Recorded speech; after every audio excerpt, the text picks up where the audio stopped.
offers, awards, and recent rumors. For all the MLB tea, stay tuned right here on our newest episode of Touching All Bases. Welcome back, everyone. I'm your host, Maura Kane, and our usual panel of baseball experts, minus Riley, of course. Unfortunately, she's sick, but Kaden, Drew, Katie, and Drew. Sorry. Jackson. I do this every time. Jackson, I'm changing your name. Anyway, first up we have what I'm sure our panelists, you especially, Jackson, have all been anticipating, the end of the year awards. How this works is we'll tally up everyone's points, picks from last week, and end of the year predictions. For each correct point, everyone will get 1 point, or pick. I'm botching this. Anyway, the loser has to wear a punishment for the rest of the episode. Katie, care to explain? Yes, I would love to, Maura. Okay, so last week we made our end of the season award predictions, and then they were announced this week starting Monday, and I think MVP is going to be announced tonight. But I just went ahead and I gave us all 2 points because, you know, MVP is being announced tonight, but we all know who won.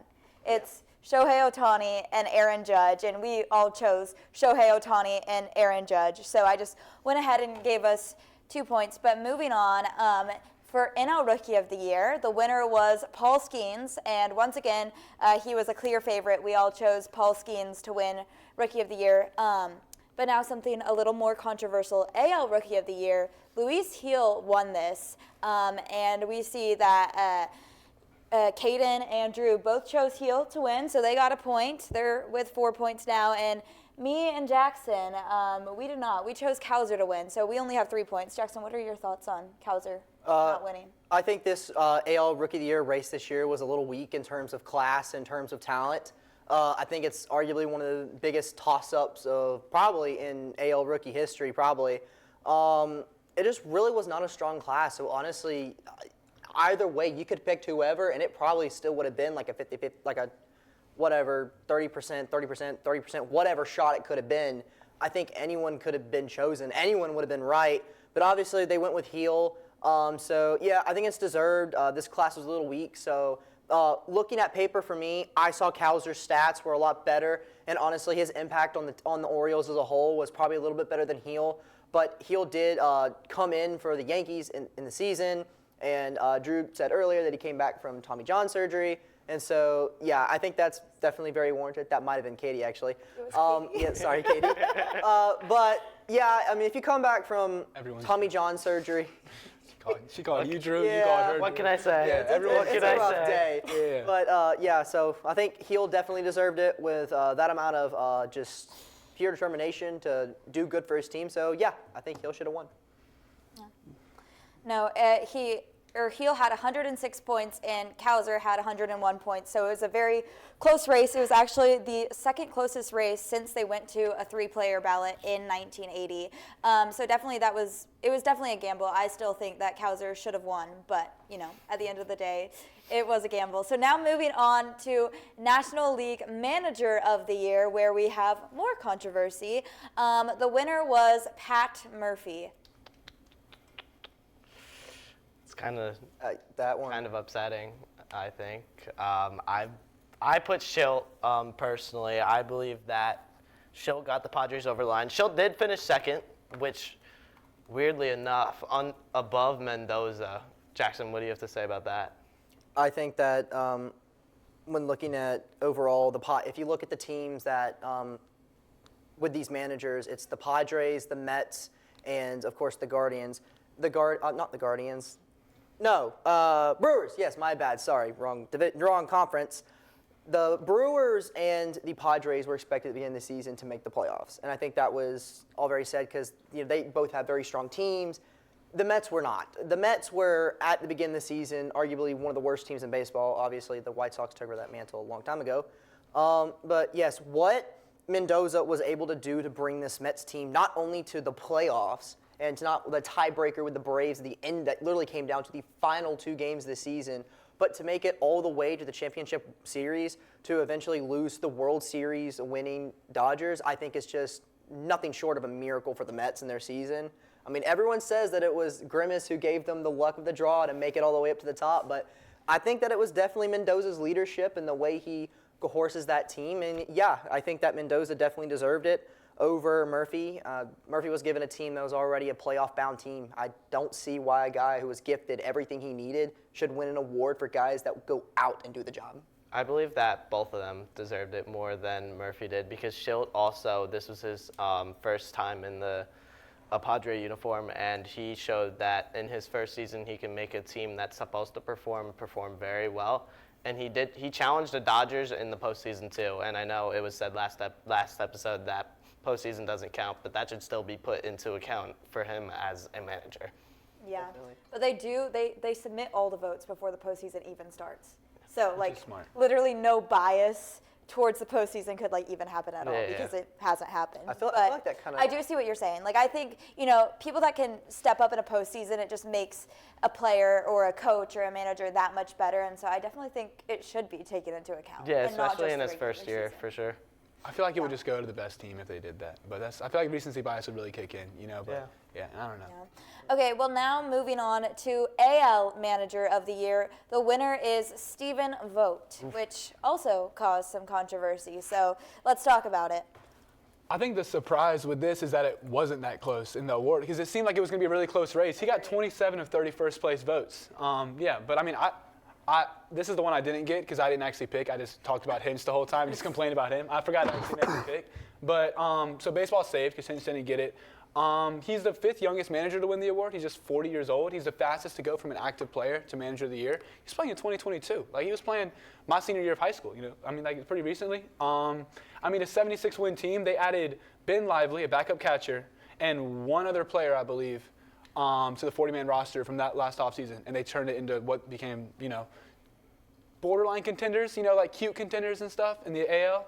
And then the last thing I'll say is he shouted out Carl Willis, the hitting coach. He said they always like to whatever it's called. They want to be humble and stuff. But Vogt said he said that Carl Willis has forgotten more than he knows about baseball and stuff. So he said this is a Carl Willis award for sure. So I thought that was cool. See, this blowout is why I think postseason should be accounted for. I mean, the votes are 27-1.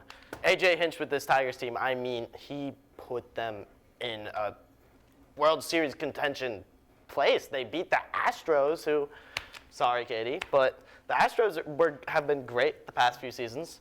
Thank you. To our knowledge. And the first Astros love this entire show. And yeah, the Tigers. What's wrong with the Astros? Nothing. Yeah. Okay, can we not get into this? This is not the time. Not the time. That's my AJ Hinch take, though. Yeah. I mean, personally, I had Quatrero. I think Quatrero should have taken it. I personally thought it was going to be a toss-up between Vogt and Quatrero. I thought Hinch, honestly, was completely out of the picture as much as I respect him as a manager. LOL. Well, because he did cheat. Yeah, okay. I can never tell when you're being serious. I don't know. No, I When you're wasn't being I serious. thought you were like, yes, yeah. I was like, You know who it else was cheated? sarcasm.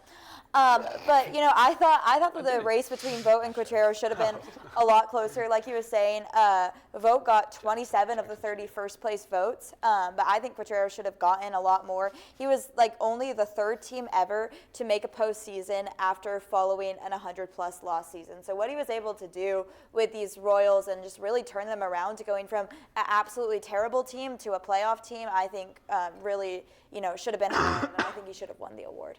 Yeah, I would definitely add on to that.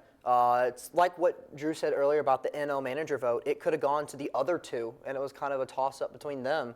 I think that overall the Guardians were already a playoff contender, just like the Padres were for the NL for the NL. If we're really going to take into a manager's impact on a team, we cannot just look at where the team ends up at the end of the season. We have to look at where they were the previous season and where they are at the end and where they are now. The Royals and the Tigers were not expected to make the postseason, not even a little bit. And the fact that, yes, they turned around 100 lost teams into playoff contenders that made it both to the divisional round, which I think that says a lot about their leadership and just that team overall as a whole. So, yeah, I think that definitely the AL and the NL Manager of the Year awards were both robbed from the 4 candidates that I think deserved it the most. I think they gave it to the candidates that deserved it the least, in my opinion. Yeah. No, I can definitely agree with that in some aspects. So now moving on to Cy Young, our NL Cy Young Award winner is Chris Sale. So I think all of us chose Chris Sale except for someone. Zach Wheeler. Should we just give him his thing to wear now? I Yeah, think- please do. Please, for that one. Look, I thought Why not? Wheeler's better than Chris. No, I thought there. a better win. This is the shameful Lee Corso headdress. I thought this there is was- what this Yes, is, bro. headgear. I thought there was I an have upset. a lovely Astros jersey for you to wear. There you go, bro.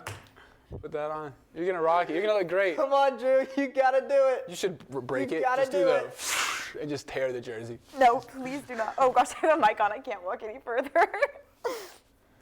That is your punishment. He is actually broken. Rocky. I mean, I think after this pick, we can just tell that Drew is going to lose. Not win. But anyways, moving on to AL Cy Young, Wow. we have Tyreek Skubal. Skubal, Who, Skubal. you know, Yep. everyone chose Skubal to win. Easy choice.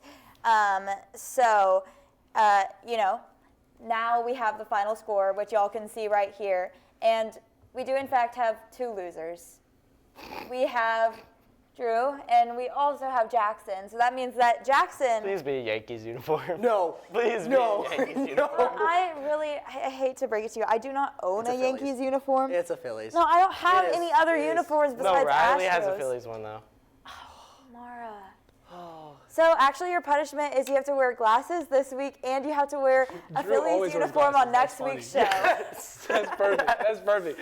Yes. I got a shirt for you for next week's show too. I got you, bro. That's Oh, that's these not are- how Then it Drew- works. have a punishment. Drew has to wear And- glasses. Drew can't wear glasses for a week. That's his thing. Yeah, flip it. That's perfect. Okay. All right, perfect. Well, We're like Austin congratulations. Powers. Yeah, man. Oh, it's lovely. You do. You look great. Now it's fine that I called you guys the same name because you both lost. You're both you know? losers. Yeah, losers don't get names. You can't be I'm just Okay. glad it's not a Phillies or a Yankees jersey. I'm happy. And Next week. Yeah, I'm I so got it. happy right now. Yes, yes. Well, next up we have our usual top of the order. Panelists, I want you to rank your top 5 college teams for the 2025 season. Hey, who wants to I'll start? start it out. Okay. All right, so right now, here, I'll show you the board right here. I got LSU, FSU, Virginia, Duke, and Oklahoma State. I'll just quickly go over each of them if that's cool with y'all. LSU was 43-23 last season, so they started off slow, but they got hot towards the end. I think they're going to keep that going. They have the #1 recruiting class this past year, bringing in 11 top 100 recruits. They also got 2 top 15 transfers, Luis Hernandez and Daniel Dickinson. Forget what source that's from, but they're really good. They're returning 6 players in the starting lineup, which I think is good. FSU won 49 games last year. They were last place in the ACC. They climbed all the way back up to first. I think they have the best 1-2 punch in the country with Jamie and Cam. They're bringing a lot of guys back. I'll be quicker with this. They got to replace 5 starters, but I think that Cal Fisher, Hunter Barnes, and Miles Bailey are in the program. They've shown promising they can do that in the future. Virginia won 46 games. They've been made the College World Series in 3 of the last 4 seasons. They're bringing 6 guys back. That's enough for me. The mound's a little bit of a question, but I think they'll be able to figure it out. Duke, 40 wins last year. What am I trying to say? They're going farther. I think Duke's going to make it farther in baseball than basketball this season. I think they have a lot of pop returning offensively. A.J. Garcia is going to take that step forward, and they're going to join Clark and Miller, create an elite big 3. They have a top 15 recruiting class. My last one, a little bit of a surprise, Oklahoma State. 42 wins, 3 straight home regional losses. They should be hosting again this regionals. All right, they've lost over 300 innings on the mound, but I think they'll have the best offense in the country this year. They have Nolan Schubart, Colin Bruggs. They have a top 10 recruiting class with some elite pitching prospects coming in. I'm excited for them. Yeah, that's all I have. That's my top 5. Good takes, good takes. Okay, I'll go next. So at #1, I have Texas A&M, and I want to go into this briefly because I think that this is going to be Texas A&M's revenge year in baseball. We all saw what happened, after they lost in the College World Series to Tennessee. Then Jim Schlossnagel, their coach, left to go to their rivals, UT, and basically backstab them. It was all this crazy stuff. I don't have time to get into it, but I just think this could be a year for Texas A&M to really bounce back from that and just be a big F you in the face to their former coach. UT has been trying to get better, bring in recruits, but at the same time A&M has also been getting better.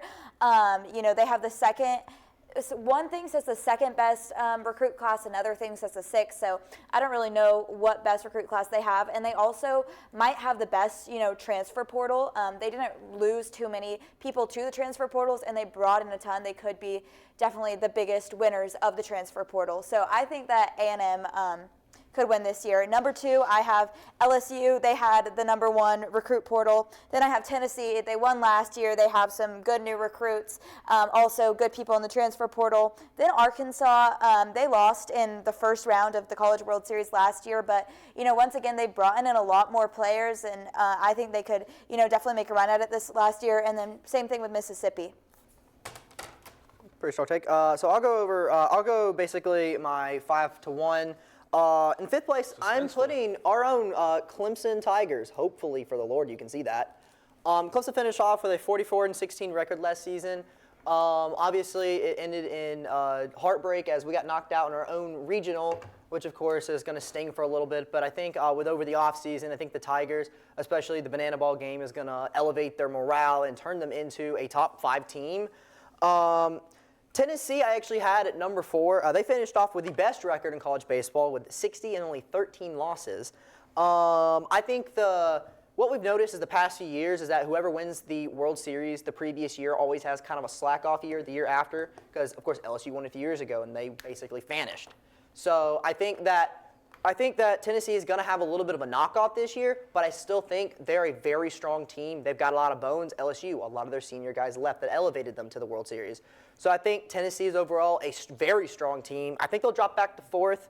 At 3rd, I have a shocker, and I'm going to go NC State. Ooh. I think NC State could possibly win the ACC this year.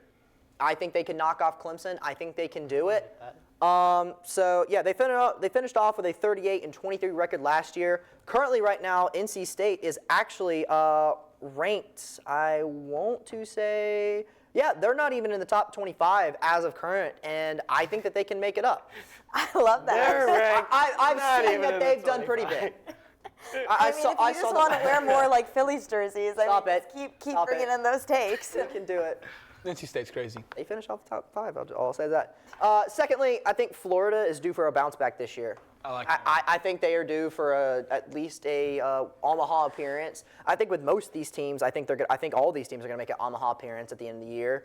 But I think the team that I'm most confident that's going to make a Omaha appearance this year is the A&M Aggies. Last year, obviously, they were knocked out in the World Series. But I think that this team is going to have an insane year. Last year, they only lost twice in the postseason. Tennessee, of course, beat them by 1 win. So, and Tennessee, obviously, I think is going to have, like I said earlier, a drop-off year because it's been time and time and again, teams have dropped off after winning it all. So I think A&M will take their shot this year, and I think they will win it all. I like that. Nice. All you. No, you go. Okay. I'm very sorry for making you lose your track of thought, but I have 2 honorable mentions. My honorable mentions are A&M and Wake Forest, which the Demon Deacons strengthened a weakness from last year, which was their bullpen. Their freshman class ranks 11th, according to Perfect Game, which is the highest in program history. The reason they dropped out of rankings last year is because their roster did not stay fit, and if they did, I believe they will bring damage to the league this year. And why not the Demon Deacons? And in 5th place, I have North Carolina. Why not the Demon Deacons? The key to success. Why not the Demon Deacons? The key to success this season lies in maintaining the consistency and structure that define the team's growth in 2024. Coach Miller emphasized a focused approach in practice and recovery to ensure players stay healthy and continue to develop their skills. Number 27, best recruiting class in the nation, and number 8 in the ACC. I believe they'll be a wild card team coming into the 2025 season, and it could go either way for them. At number 4, I do have our very own Clemson Tigers. Clemson's 2025 recruiting class includes several top prospects, including outfielder and left-handed pitcher T.P. Wentworth, outfielder and first baseman Owen Ankers, and infielder Austin Jacobs. In 2nd place, I have LSU, and LSU's positional player group in 2025 will have plenty of depth and versatility. Tigers have a strong balance of left-handed and right-handed hitters. And in 1st place, surprisingly, I have Arkansas. Arkansas is ranked number 3 in incoming freshman class. The class includes 8 of the top 100 transfers and also 4 of the top 500 draft prospects. That's a fair Top list. 500 draft prospects? Yes, top 500. One thing that I like about all of y'all's picks is that no one chose Texas. That makes me so happy. No one chose Texas or Vandy. No one chose Are them you either. an Vandy's usually good. I am a born A&M fan. Wow. My dad went to A&M, and I've like grown up to be the world's biggest Longhorn hater. So nothing makes me happier than seeing the Longhorns lose. Like I don't even like seeing A&M win that much. It's just like if UT loses, I'm happy. So Biggest A&M fan. A&M loses. Whatever. It's fine. well, no, that's like half of my like sport fanness. Like It's hatred. yeah, it's hatred. Yes. Like I Yeah, it's just always hate, You're a very hateful I fan. hate. for Oh, sure. okay, thank Yeah. you. I hate the Cowboys. Like I like the doesn't? Texans, but I hate the Cowboys more than I like the Texans. I got you. Yeah, I would also So- like to add earlier from my NC State take. These classes are apparently not working very well. They're actually ranked number 6 currently. Actually in the rankings. okay, I did okay. not.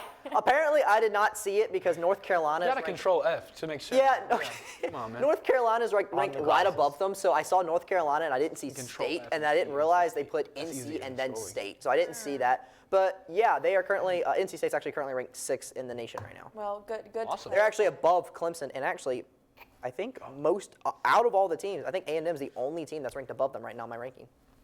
Word. Go And Aggies. with that, our next segment, with the off season comes a lot of rumors and speculations. In our recent rumor rundown, I will be listing some recent rumors that have been circulating the MLB, and our panel will share their thoughts. And to make it more interesting, they're going to answer with one sentence. First, we have Royals have shown interest in Alec Boehm and Taylor Ward. So to clarify, I think that Maura, why don't you just go through and say all of the rumors? I don't think we were planning on elaborating on any of those. I was never told that, so let me just read all of them and you guys can. Yes. This is going great.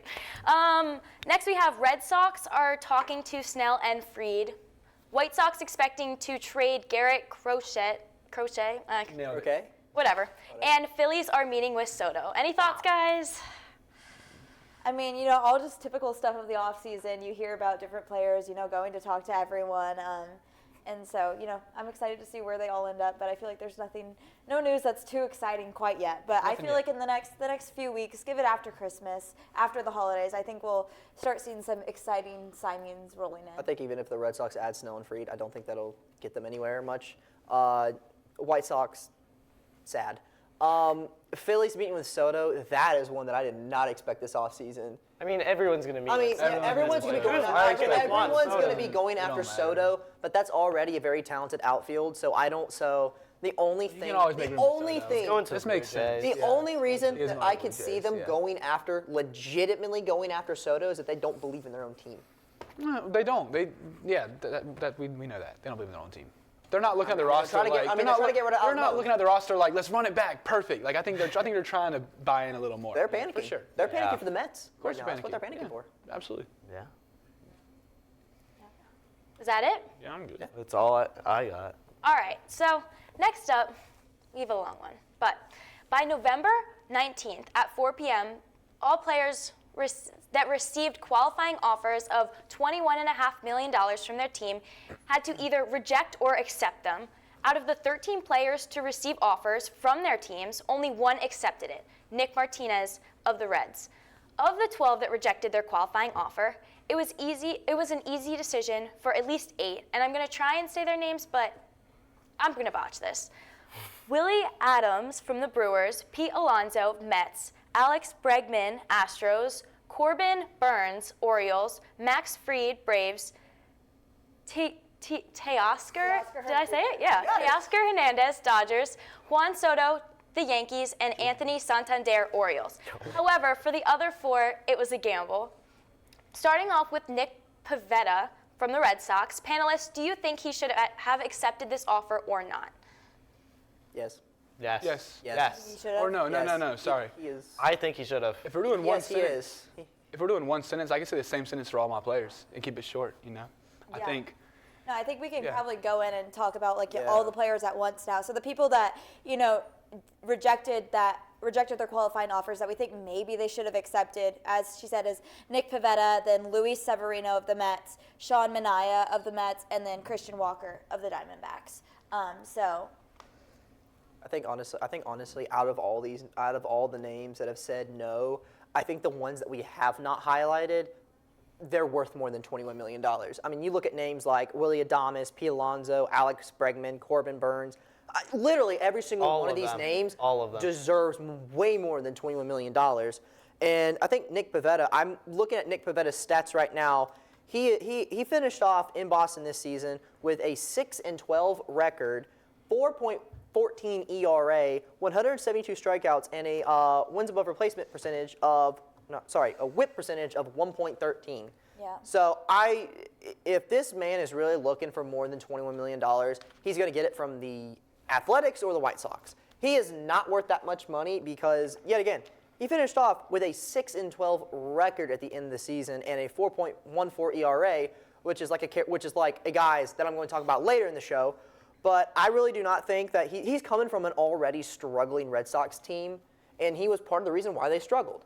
If he expects to get more than $21 million because of, oh, yeah, by the way, I was like the ace on a Red Sox team that, by the way, struggled this season, I don't think he deserves it at all. No, I 100% agree. I think with most of these players, it's, I think total they're going to make more than $21.5 million through all the years they signed for. But on a yearly basis, I don't think any of them are worth $21.5 million a year. So that's like the only reason I could see them maybe rejecting it is just because they're like, well, I don't want to take the $21.5 million now because I might not be able to sign a contract next season or something like that. So, maybe they're just trying to get as much money as they can right now. I'll piggyback off that because the thing you said last is actually how I feel about all of them. I think they're all getting up there in age. I don't read all their ages, but they're all in their early 30s and stuff, from between 30 and 33.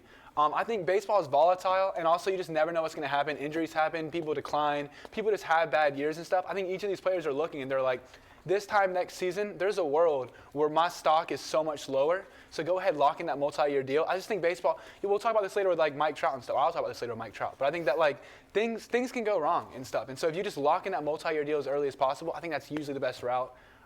There's no one here, I think they all made the right call. I think that Christian Walker could have gone either way. And then I think that, whatever. That's all I have to say about it. Yeah, I think they all made the right call. I think, like one thing I want to pick up on is that every single one of the pitchers that we have highlighted have a ERA have an ERA around 4. Like Pivetta has a 4.14. Luis Severino has a 3.91, and Manaea has a 3.47. So I think that all these guys think they're a lot better than they actually are, because yet again, those numbers aren't. I mean, they're not horrible per se for a big name guy, but they're not great either. And that's the one of the things that I've noticed with these guys is that they're not great stats. Like, I mean, Severino went 11 for 7 on the year with wins, and then Manaea went 12 and 6, and then but yeah, I think the pitchers, you can make the case that maybe they could get for 20, maybe 21, maybe just a tad bit more, maybe 1 or 2 million more. I don't think he can go over. Christian Walker is one guy that I definitely don't think deserves 21 million. This guy finished the year with a .251 ERA, or not ERA, average. 251 ERA is incredible. Yeah, that's great. But .251 average is not so great for the majors. And he finished off with only 84 RBIs and 120 hits. Obviously, Christian Walker was a guy that really helped out the Diamondbacks in their World Series run a few years ago. But ever since then, I mean, even then when they made it, his numbers were not that great. As a matter of fact, his best season average overall was in 2020 with a .271. So historically, he's never been that entirely great of a player. So, I mean, he's got a career average of .250. So, yeah, I think the pitchers, I think you can make a case for them a little bit. But Christian Walker, no, I think he should have taken it. Fully agree. Drew, what do you have to say? I couldn't agree more. I just have a little bit to add about Pivetta. I think he's too inconsistent from the 2023 season to have an offer even relatively above $25 million. All right, and last but certainly not least, we have bottom of the order. I want to know who you guys think is the biggest disappointment in baseball right now. Well, I guess I can go first. Of course. Biggest disappointment for me is Jose Abreu. He came in for the Astros, and, Gurriel, he had a down year. He was getting up there in age. So it was one of those things I was like, maybe it's best if we move on. And we signed Abreu, and I was excited. I was like, he had something like, he had a 304 batting average the previous year. And then he came in to play for the Astros, and he was absolutely terrible.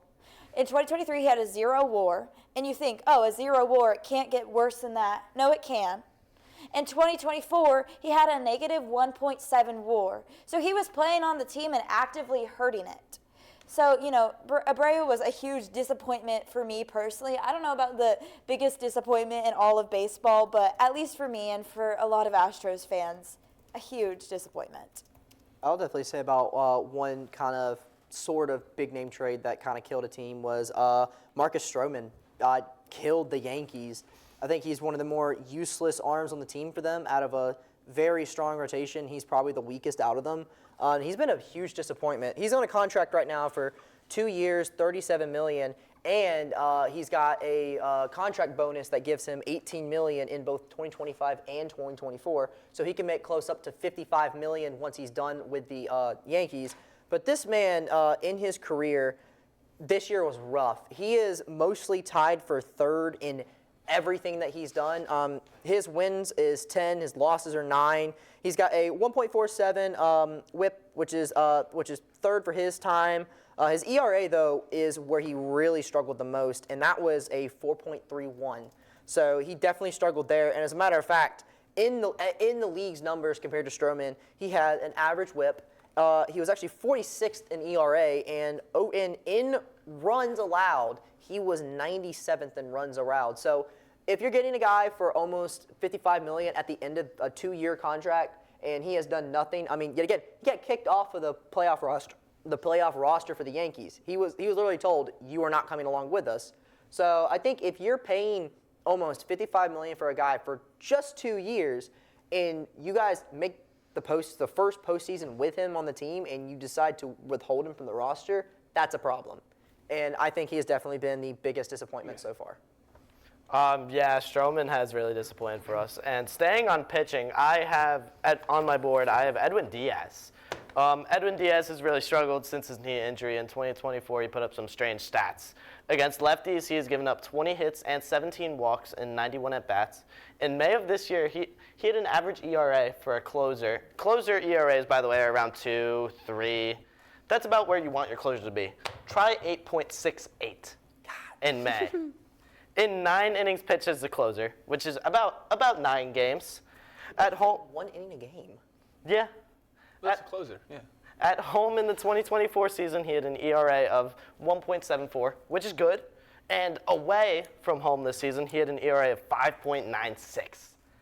Throughout 22.3 innings pitched. Edwin Diaz has not been the same since his patella injury, and the Mets for sure hope he can improve in the 2025 season. I'll wrap it up. I got Mike Trout. Honestly, I don't think it's his fault. All right, I'm not going to talk as much about Mike Trout. I'm going to talk more about the organizations. I don't think these long contracts are good ideas. I think that there's so many variables over the course of 13 years. He signed a 13-year deal in 2019. Now, he's one of the best players of the 2010s. He led the MLB in WAR in 5 straight seasons, eclipsing 10 twice. His rookie year, his WAR was 10.5. That's higher than Aaron Judge's this year. He's an incredible player. He signed that 13-year, $426 million deal in 2019. But I think that just analytically speaking, I mean like I said, 13 years is so long and stuff. There's the range of outcomes is just too much for them to be worth that contract. I think the only reason they gave it to him is because, I'm going to quote Moneyball, so go over all y'all's heads. Brad Pitt said, how could you not be romantic about How could you not be romantic about baseball? Exactly. Analytically speaking, that one's a pod. Using that money to allocate for other players, not putting all your eggs in one basket, that's what you hear in the stock market all the time. You can't invest too much in one guy, too much in one stock. Doing that, if they get hurt, then you're kind of just messed up. If you allocate it to more resources, then it's usually better. That's all I have to say about that. Well, I have one more player to add. Zach, Connor, can y'all go to the next slide really quickly? They're not paying attention. It's okay. Zach or Connor, can you go to the next slide? Chapman. I personally don't think that Chapman has ever been the same since Altuve hit that game-winning home run off of him in 2019. And actually, since then, he has not had below a 3.09 ERA, which, you said that's about the average, what you maybe want, like slightly below average ERA for a closing pitcher. However, Aroldis Chapman before this was lights out. He was for sure going into the Hall of Fame, one of the, the best closer in baseball, one of the best closers of all time. And, ever since he went off of Altuve and had that little at bat that, I know it happens. I remember it very well. I just don't think he's ever been the same. Well, the gas is not gone because in September of this year, he threw 105 still, so the gas is still. Oh, yeah. No, it's interesting. He still has, crazy high strikeout rates. He's 36, ERA is 36 going years up. old, and he's throwing 105. That's incredible. It's insane. He evolved with the young guys evolving, throwing faster. Yeah. That's it. I think he has the fastest pitch in baseball, or did that go to the Completely one agree guy, with you, Green, Jackson. or something from the Cardinals? Oh, yeah, I think it might have. He might have. All right, well, that's a wrap for today's very chaotic show. We'll be back next week with more rumors, theories, and breaking news. Thanks, as always, to Zach and Connor in the studio and our amazing panelists. Catch you next time on Catching All Bases. Touching All Bases. I literally said the name. You said catch